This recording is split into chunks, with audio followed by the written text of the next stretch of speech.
Today I'm sharing my top 15 tips and considerations for starting your own vegetable plot.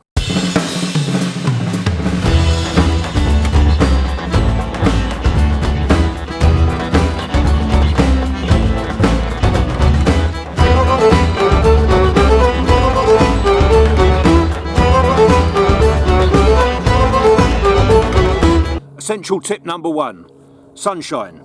Sunshine has got to be one of the most important elements, because at the end of the day, if the vegetables aren't photosynthesizing, they're not creating that energy and storing it for you to eat. So I would say 8 hours really. I mean, they say between 6 and 8 hours, but you're shooting for 8 hours. If you live in an urban garden, really look at where your shadows are during the day. Really try and assess where the sun is and make the decision where the best place to site your vegetable garden is. Sometimes it can actually help to raise your growing areas up, and you can do that with raised beds. Take into account vertical shading factors like trees, fences and buildings. Tip number 2, accessibility.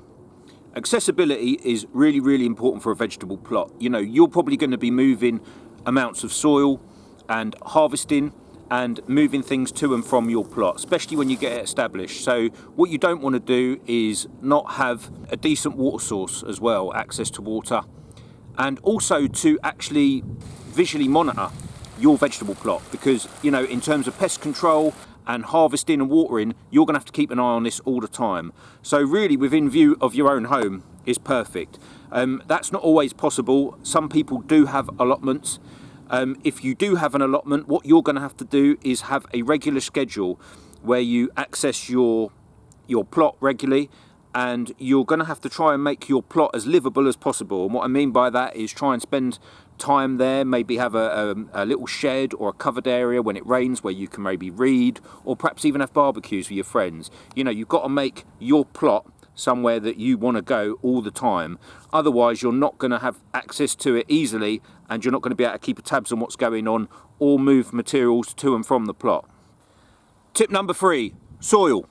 Now, vegetables needs a nice loamy, friable, crumbly soil, and one of the best ways you can do that is get in there in the winter time and dig over your soil bed. Now, one of the most common ways of doing this is to actually add a lot of organic matter to the soil. If you add a lot of organic matter to the soil, that will improve drainage and it will generally boost your fertility. When I first started vegetable gardening, I underestimated the value of fertility. If you try and grow vegetables on ground that just has no fertility at all, you're going to find they just don't produce and they'll just bolt very quickly. You need lush, moist, rich soil with all of the essential nutrients, nitrogen, potassium and phosphates, and usually what you want to do is get in there and dig in some manure. I find chicken manure is very good, but most manures will do the trick.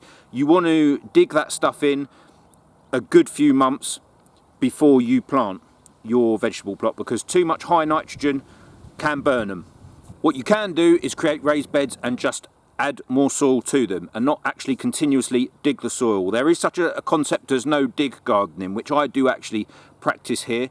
The idea is not to disturb the soil life. You want to promote as much soil life as possible, and we're talking about worms and healthy fungi and bacteria in the soil. But I always think most vegetable plots to start with will need an initial dig just to alleviate compaction and get the new organic matter in there. Tip number 4, watering. Vegetables don't like it too wet, but they don't like it too dry either. I always say one of the best things you can do is simply put your finger down into the soil and it reaches a second knuckle and you feel sort of slight dampness. That's about right. Vegetables need about an inch of water a week, so you've got to make sure that you give them a good water at least once a week. You're probably better off drenching them once a week than drenching them every day. Tip number 5, raised beds. Now, raised beds are very popular for growing vegetables for a few reasons. They allow you to get better drainage. They also allow you to provide a good depth of soil, and especially the higher raised garden beds prevent you bending down all the time. Sometimes you can do them about 600 high, which makes them easy to sit on. Now, these little raised beds I did behind me here are just simply 6x2 timber bolted together at the corners with a bit of 4x4 wood, and it's just 6 inches high. But that just enables me to have got that little bit of good soil there. The truth of the matter is I've seen situations with this built that are a lot older. These systems usually rot away after about 10 to 15 years. You can put plastic up against the soil to stop it rotting, but generally it will still rot. Usually where you go wrong is around where the fixings meet the timber. But to be honest, it's not bad to get started. It's not the end of the world if you have to replace the timbers, and it's a good start. The best way to do raised beds though, however, if you can afford it, is something that's at least 3 inches wide, timber treated wise, a timber sleeper, something like that. Or of course you can build it out of concrete block or brick. Tip number 6. Species selection. Now this sounds actually quite obvious, but people do go wrong with this, especially if you're starting out. When people start off, they go crazy and they want to grow every single vegetable there is. Oh, I've got to have carrots, every vegetable bed should have a carrot, and they want to grow everything. That's usually a bad thing to do, because what can happen is you can end up spreading yourself too thin, a lot of things go wrong, and you have a lot of early bad experiences and you give up.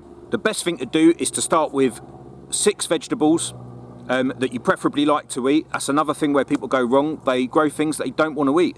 So, you know, again, sounds obvious, but I've done it myself. You end up growing things and you just don't fancy eating them when they're ready to go. So, you know, pick 6 vegetables you really like to eat, research them well, set yourself up for success, and just go for it from there. And then next year you'll be full of enthusiasm and you can take on a little bit more. Tip number 7. Sowing your seeds. Sowing seeds has got to be one of the most enjoyable parts of vegetable growing. In fact, it's germinating seeds which usually gets young children hooked on gardening when they're very, very young. Now, if you're in a cooler climate, what you're going to have to take notice of is the fact you're probably going to have to start your seeds off early. The period of time between when your seeds germinate and when they are plantable plants is when they're at their most vulnerable. So you either want to grow them in a cold frame or on the window ledge. I mean, you can plant them straight out, sow them straight into the beds. Sometimes it can work. If you've got a problem with slugs in your garden, that's going to be an issue. Usually what you'll do with seeds is you'll start them off in a propagator or a pot in a greenhouse or somewhere where you can control the environment.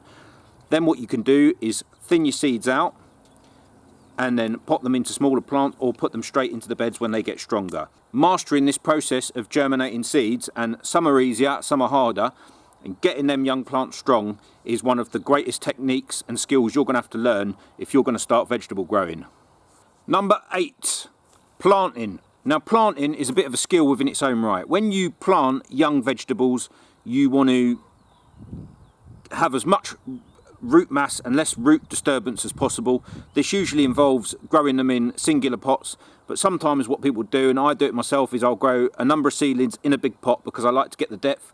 And what you have to do is you have to prise away them little plants. And when you plant young vegetables, try and mimic the exact depth they're at, especially if you've prized the young plants away and you've disturbed the root. Try and make sure the soil's fluffy, and that will come down to soil preparation. And just backfill and consolidate, don't compact. And what you should do when you plant is you should try and plant a little, especially when you initially put them in, try and make a little watering well around each plant. What I usually do is I just get a couple of fingers and I just force them in. That just allows a little bit of compaction to hold them in, but it still allows that oxygen to be in the soil for them to remain well drained and for them to put them young roots out and get established.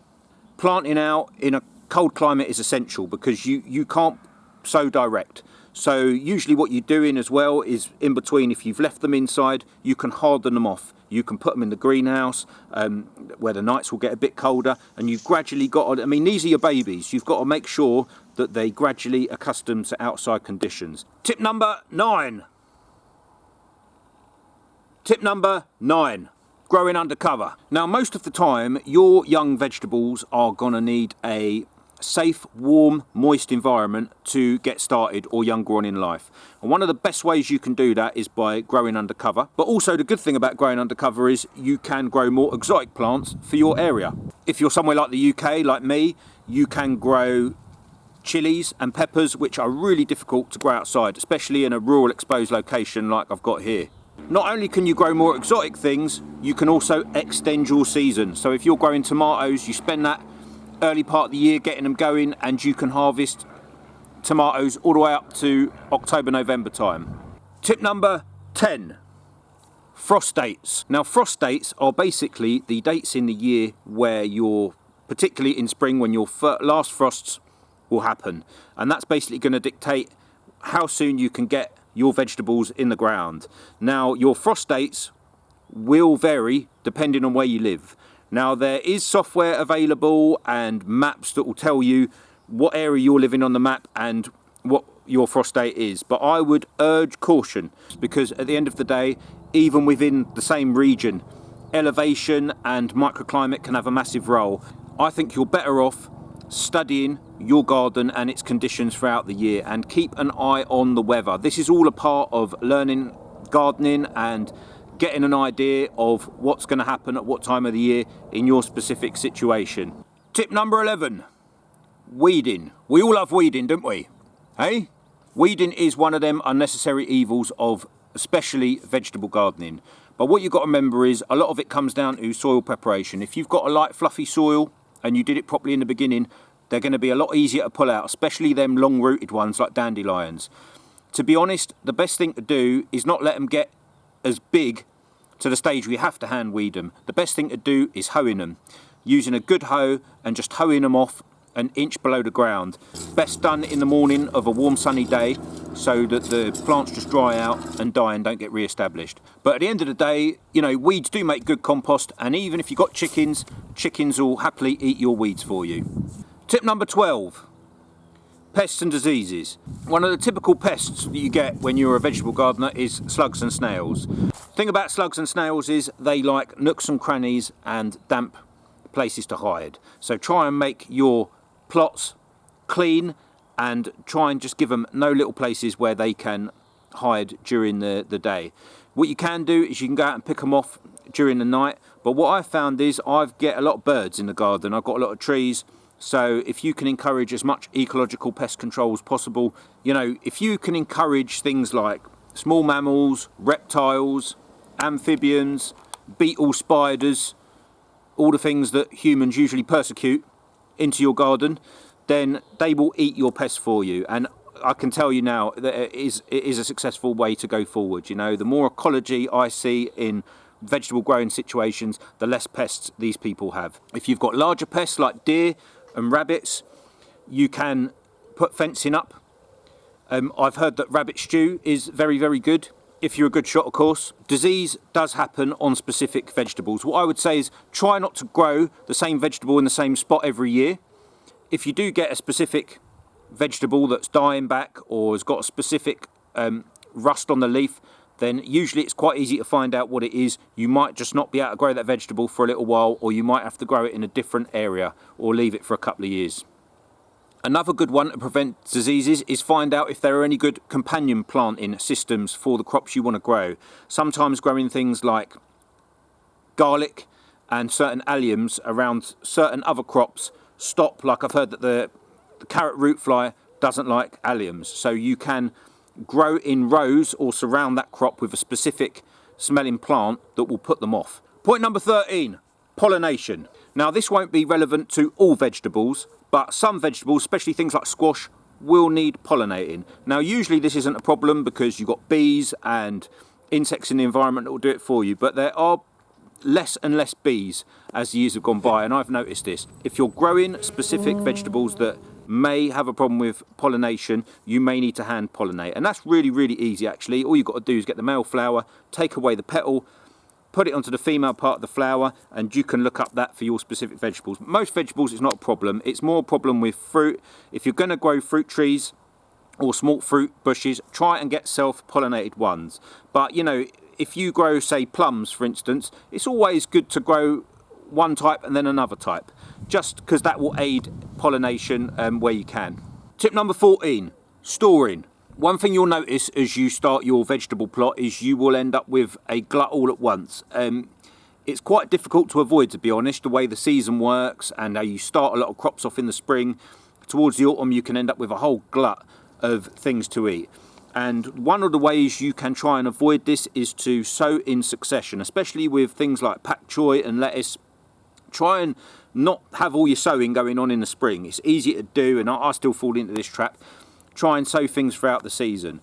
Also, one of the things you're going to have to do, especially true of apples, is when you get this mass harvest, find a way of storing them. So with apples you can wrap them in newspaper, but you can also do pickling, canning, or you can turn things into chutneys. And you can also, of course, make your own wine or beer or cider. So that's another thing for you to think about. Try and think about the things you like to grow, and then when you do end up with this harvest, what you're going to do with it. So storing is always a good consideration when starting a vegetable plot. Tip number 15, experimentation and enjoyment. Don't forget, growing your own vegetables should be fun, and a lot of the fun is actually making mistakes. Don't be scared to make mistakes when you start off your vegetable plot. The most important thing is that you experiment, because you know when you're experimenting, you're learning. And you know, even today, after pretty much gardening since I was a boy, I still try new things and I still mess up. If you make mistakes, you're just going to learn from them mistakes. Gardening isn't complicated, but there's little things you learn along the way by experimenting. You know, even just snapping a twig off and putting it in the ground and seeing it grow, you know, that's the joy of gardening. And sometimes one thing that you did right one year won't work very well the next year. So you're in this constant system of learning, and that is all a part of the enjoyment of gardening. And you know, if you've got an allotment or you're just starting an allotment, it's amazing what you can learn from other people.